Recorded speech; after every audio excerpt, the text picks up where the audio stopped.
नमस्कार. मी धनंजय अप्पा कामठे. माझी पत्नी अमृता धनंजय कामठे प्रभाग क्रमांक 6 मधून महिला प्रतिनिधी म्हणून उभी आहे. कमळ चिन्ह आहे आणि ह्या निवडणुकीमध्ये मी आपल्या सगळ्यांना आपल्या माध्यमातून आवाहन करतो, की आत्तापर्यंत या फुरसंगी परिसरात मी जे काम केलंय, त्या कामावरती आपण सर्व जनतेने विश्वास ठेवा, मतदारांनी विश्वास ठेवून या ठिकाणी नगरपालिकेच्या निवडणुकीत अमृता धनंजय गामटे यांना विजयी करावं, असं आवाहन करतो. हे आवाहन करत असताना मला आपल्याला आवर्जून सांगायचंय, की फुरसुंगी वडकी मार्गावरचं जे रेल्वे गेट आहे, ते रात्रीच्या वेळी बंद असायचं. अनेक विद्यार्थ्यांना आणि शेतकऱ्यांना, नागरिकांना, नोकरदार वर्गांना खूप मोठा वळसा घालून त्या ठिकाणी जावं लागायचं. तर आज आपण पाहतोय, की सामान्य नागरिकाला त्या रेल्वे गेट चालू केल्यामुळे दिलासा मिळालाय आणि त्या ठिकाणी अनेक या भागाचा डेव्हलपमेंट होण्यासाठी मदत झालेली आहे. दरम्यानच्या काळामध्ये आपण पाहताय, की या खंडोबा रेल्वे गेट परिसरातून फुरसुंगीला जायचं म्हणलं तर त्या ठिकाणी रिक्षाने जायचं म्हणलं तर आपल्याला ₹100 ₹150 मोजावे लागायचे. हे ज्यावेळेस मला सांगितलं गेलं, त्यावेळेस मी म्हणलं, की आपल्या सामान्य लोकांसाठी आपल्याला काहीतरी करायचंय, तर आपण या ठिकाणी या मार्गावरती बस सेवा सुरू करू शकतो. त्या अनुषंगानं आम्ही या ठिकाणी पी-एम-पी-एलशी संपर्क साधून वडकीवरनं फुरसुंगी मार्गे हडपसरला जाणारी जी बस आहे, ती विद्यार्थ्यांसाठी, कॉलेजच्या मुलांसाठी, शेतकऱ्यांसाठी, त्याच्यानंतर नोकरदार वर्गासाठी आवश्यक असलेली गोष्ट आपण बस सेवा सुरू केली. तसेच जी एम-जी-पीची पाणी योजना आहे, मुख्यमंत्री पेयजल योजना, या योजनेसाठी अनेक आंदोलनं केली. ढोल बजाव आंदोलन केलं, कलेक्टर ऑफिस समोर आंदोलन केलं, एम-जी-पीच्या ऑफिसला आंदोलन केलं, जलाक्रोश आंदोलन केलं. हे आंदोलनं करून या ठिकाणी आपल्याला ही पाणी योजना आहे ती सुरू केली. त्याचं अनेक पुरावे किंवा जे कागदपत्र आहेत, मी आपल्याला वारंवार यापूर्वी देखील दिलेली आहेत. त्याच्यानंतर एम-एस-सी-बीचा जो विषय आहे, महावितरण आपल्या फुरसुंगी परिसरामध्ये आत्तापर्यंत जेवढी कामं झाली नाहीत, तेवढी कामं एम-एस-सी-बीची तुम्ही सगळेजण पाहताय, की धनंजय अप्पांनी केलेली आहेत. आपण रेल्वेच्या पलीकडचा भाग या प्रभाग 6 मध्ये आणि रेल्वेच्या अलीकडचा भाग असे 2 भाग करू. त्याच्यामध्ये रेल्वेच्या पलीकडचा जो भाग आहे, सिद्धी ग्रीन असेल, मळाई पार्क, साजई पार्क, लंबोदर गावकरी पार्क, वांजळे मळा, परदेशी मळा, साईराज सिटी, अ, साजई पार्क, त्याच्यानंतर भगवान बाबा नगर, त्याच्यानंतर फुले वरती असेल किंवा सुंदरबन सोसायटी असेल. असा जो भाग आहे, या भागासाठी आपण पाहिलं तर सुंदरबनचं त्या ठिकाणी आपण डीपी टाकलेली आहे. त्यामुळे तिथला एम-एस-सी-बीचा प्रश्न सुटला. त्या सुंदरबनच्या एरियामध्ये आपण जो वडकी फुरसुंगीचा जो शिवरस्ता आहे, त्या ठिकाणी तो शिवरस्ता गुडघ्या एवढे खड्डे असायचे. आपण तो महापालिकेच्या माध्यमातून तो रस्ता केला. रेल्वे गेटचा जो पुढचा भाग आहे, त्या ठिकाणचा जो रस्ता होता, त्याचं काम बंद पडलं होतं. ते देखील आपण चालू केलं. त्याचं देखील आपल्याला त्यावेळेचे पी-डब्ल्यू-डीचे अधिकारी असतील, त्यांच्याकडं फॉलो ते काम चालू केलेलं होतं. हा रेल्वेच्या पलीकडचा जो भाग होता सगळा, त्या ठिकाणी म्हणजे उरुळीवरनं ती लाईन यायची. उरुळीला वडकीला जाऊन रेल्वे गेटला एम-एस-सी-बीची लाईन यायची. तिकडं कुठेही घोटाळा झाला, तर 4-4, 5-5 तास रोजची लाईट बंद असायची. त्यावेळेस तिथल्या स्थानिक नागरिकांनी आपल्याला ज्यावेळेस सांगितलं, हा अडचण अशी आहे, त्यावेळेस आपण ती फुरसुंगी गावातून जोडायचं काम केलं. तर आज आपण पाहतो की पलीकडचा रेल्वेच्या पलीकडचा सिद्धी आणि तो जो सगळा एरिया आहे, त्या एरियातला एम-एस-सी-बीच्या लाईटचा प्रश्न सुटलेला आहे.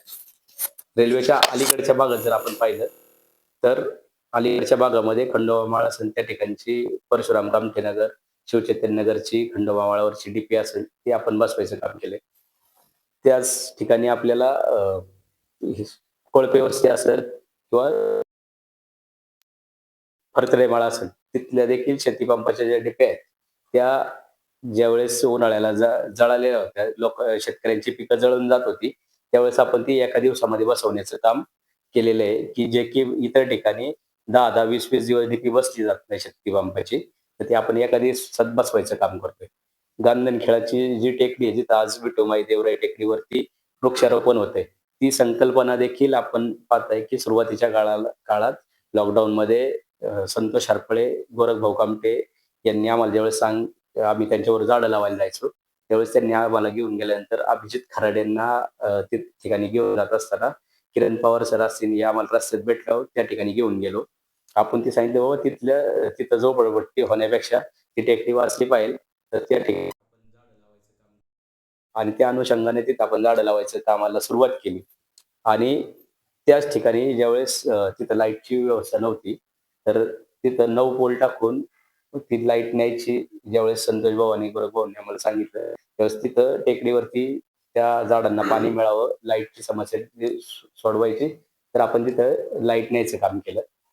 त्याच्यानंतरच्या काळामध्ये आपल्या परिसरामध्ये जी या भागात खंडोबाळ आणि जो शाळेच्या आपला भैरोबा चौकातनं अलीकडचा भाग आहे, या ठिकाणचे अनेक जे प्रश्न आहेत ते मार्गी रस्त्यांचे प्रश्न आहेत ते मार्गी लावले. आणि पाण्याची जी योजना आहे, नळ कनेक्शनची, आज आपण पाहताय की फुरसुंगी गावापासून रेल्वे गेटपर्यंतचा जो भाग आहे, या ठिकाणी नवीन पाण्याच्या लाईनचे जे कनेक्शन आहे, ते त्या नवीन पाण्याचं लाईन चालू केलंय. एमजीपी योजनेचे पाणी घरात घरात नळाद्वारे पोहोचतंय. जुन्या लाईनला देखील आपण जोडलंय एमजीपीचं पाणी. जेणेकरून स्वच्छ पिण्याचं पाणी आज सगळ्यांना मिळतंय. 8-8, 10 दिवस लोकांना पाणी मिळत नव्हतं. त्यावेळेस देखील आपण यासाठी आंदोलन करून पाणी द्यायचं काम केलेलं आहे. त्याच्यानंतर आपली जी फुरसुंगी मनपाची शाळा आहे, जी पूर्वी जिल्हा परिषदेची होती. आपण पहिलं गेलेलं असताना आणि आज गेलं असेल तर तुम्हाला फरक जाणवेल की तिथं काय बदल झालाय. त्या सर्वसामान्य जी गोरगरिबांची मुलं तिथं शिकतात, त्यांच्यासाठी आपण कॉम्प्युटर रूम, गर्ल्स रूम, एक डिजिटल टीव्ही, त्याच्यानंतर तिथं आपण CSR फंडच्या माध्यमातून तिथं आपण पाण्याचं फिल्टर दिलंय, सोलर लाईट दिल्यात. अशा वेगवेगळ्या कलर द्यायचं काम आहे. सगळं पाठपुरावा करून तिथं आज पूर्ण बदल झालेला आहे. तुम्ही प्रत्यक्ष शाळेला भेट दिल्यानंतर तुमच्या लक्षात येईल की गोरगरिबांचं शिक्षण व्यवस्था चांगली झाली पाहिजे आणि येणाऱ्या काळात तिथं सेमी इंग्लिश झालं पाहिजे. मोठी 3 मजली इमारत झाली पाहिजे, असं आपण तिथं काम करतोय. त्याच्यानंतर आपण फुरसुंगी उरुळी देवाचीचं जे 2 चौक्या होत्या, त्या 2 चौक्या एकत्र करून फुरसुंगी पोलीस स्टेशनची जी निर्मिती आहे, ती आपल्या राज्याचे मुख्यमंत्री व गृहमंत्री आदरणीय देवेंद्रजी फडणवीस साहेब यांच्याकडे पाठपुरावा करून त्याची पत्र देखील, त्याचा प्रस्ताव देखील आपणच पाठवलेला होता. त्यानंतरच्या काळामध्ये चंद्रकांतदादा आपले पालकमंत्री होते. त्यांच्या माध्यमातून ते पोलीस स्टेशनचा पाठपुरावा करून फुरसुंगी स्वतंत्र असं पोलीस स्टेशन सुरू केले, जेणेकरून येणाऱ्या काळामध्ये आपल्या फुरसुंगीतली जी गुन्हेगारी आहे किंवा जे वाईट प्रकार घडतात त्याच्यावरती आळा बसवण्याचं काम आपण करतोय. आपला पुणे सासवड रोडचं काम रखडलं होतं पालखी मार्गाचं. तर या रस्त्याच्या कामासाठी आपण आदरणीय गडकरी साहेबांना दिल्लीला जाऊन भेटलो. त्या ठिकाणी पाठपुरावा करून आपण पाहतो की सोशल मीडियावर देखील आम्ही त्या सगळ्या गोष्टी टाकत होतो. तर तो रस्त्याचं काम देखील आज चालू होते. आपल्या फुरसुंगीच्या डेव्हलपमेंटमध्ये तो एक महत्त्वाचा टप्पा आहे. तो देखील आपण करतोय. त्याच्यानंतर ज्यावेळेस विद्यार्थ्यांना फी भरली नाही म्हणून परीक्षेला बसवून दिलं जात नव्हतं. आपल्या परिसरातल्या शाळांमध्ये आम्हाला ज्यावेळेस फोन आले, त्यावेळेस आम्ही त्या शाळांमध्ये गेल्यानंतर 350 विद्यार्थी तिथं बसून दिलं जात नव्हतं. त्या ठिकाणी देखील त्या सर्व विद्यार्थ्यांना परीक्षेला बसून द्यायचं काम केलं. आणि इथल्या सगळ्या ज्या शाळा काम करतायत किंवा जे शाळा चुकीचं काम करत, त्यांना राईट टू एज्युकेशन ॲक्ट काय आहे, तो येणाऱ्या काळात आम्ही समजून सांगू. आणि त्यामुळं इथल्या शिक्षण व्यवस्थेत देखील चांगला बदल आपल्याला येणाऱ्या काळात करायचा आहे. की त्याच्यानंतरच्या काळामध्ये आपण पाहतोय की इथले जे स्थानिक भूमिपुत्र आहेत, यांना नोकऱ्या आपल्या नगर परिषदमध्ये मिळाल्या पाहिजेत. हा मुद्दा सगळ्यात पहिला ठामपणे जर कोणी मांडला असेल, तर तो आपण त्या ठिकाणी मांडला होता. आज आपण पाहतोय की फुरसुंगीतली अनेक महिला असतील, मुलं असतील, त्या ठिकाणी आज नगर परिषदमध्ये नोकरीला आहेत. त्या काम सगळी जनता सांगते किंवा गावात सगळीकडे चर्चा आहे की धनंजय अप्पांनी स्थानिक भूमिपुत्रांचा मुद्दा मांडल्यामुळं त्या ठिकाणी ही सगळं मुलं तिथं मुलांना रोजगाराच्या संधी मिळाल्या.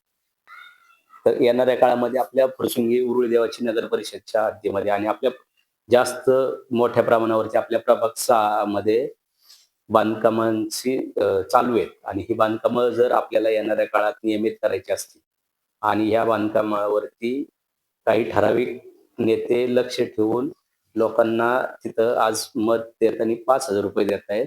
परंतु त्यांचा तिथं जाऊन फक्त वसुली करायचा एजेंडा आहे. कारण का बांधकामाच्या नोंदीमध्ये ह्या सगळ्या लोकांना मोठ्या प्रमाणावरती भ्रष्टाचार करायचा आहे. जे की आज मताला 5,000 देणार आहेत आणि उद्या ज्यावेळेस त्या ठिकाणी नोंदींचा विषय येईल, तर हे स्क्वेअर फुटावरती मोजतील आणि सांगतील, "ए बाबा ह्याने किती 5,000 घेतले होते का? ह्याचे 50,000 घ्या, याचं स्क्वेअर फूट जास्त भरते, याच्याकडनं 1,00,000 घ्या. त्याच्यापेक्षा एखाद्याने बिल्डिंग बांधली असेल तर त्याला सांगते ना, याच्याकडनं 5,00,000 घ्या. अशी परिस्थिती निर्माण झालेली आहे आपल्या प्रभाग 6 मध्ये. त्याच्यामुळं आपल्या प्रभाग 6च्या मतदारांना मी या माध्यमातून आवाहन करेल, की ही लोकं तुम्हाला तिथं आज पैसे देतील, परंतु त्याची 10 पटीने वसुली येणाऱ्या काळात करतील. त्यामुळे आपण यांच्या चुकीच्या कामांना मदत करू नका आणि आपण स्वाभिमानी मतदार आहात, आपली स्वाभिमानी जनता आहे. तुम्ही 100% भारतीय जनता पक्षाच्या मागं ठामपणे उभं राहा. इथल्या अमृता धनंजय कामटे या भारतीय जनता पक्षाच्या कमळ चिन्हावरती उभे आहेत. तिथे गेल्यानंतर जरी पैसे दिले तरी घ्या, काही अडचण नाही. आतमध्ये गेल्यानंतर आपल्याला समजत नाही की आपण कुणाला मतदान करतोय. तर त्यावेळेस फक्त धनंजय अप्पांनी केलेलं काम आठवा आणि तुमचं कुठलंही काम असू द्या, 100% ते पूर्ण करायची खात्री या ठिकाणी या माध्यमातून आपल्याला देतो. आपण कमळाच्या बटन दाबून अमृता धनंजय कामटे यांना प्रचंड बहुमताने विजयी करावं, असं आपल्याला आवाहन करतो.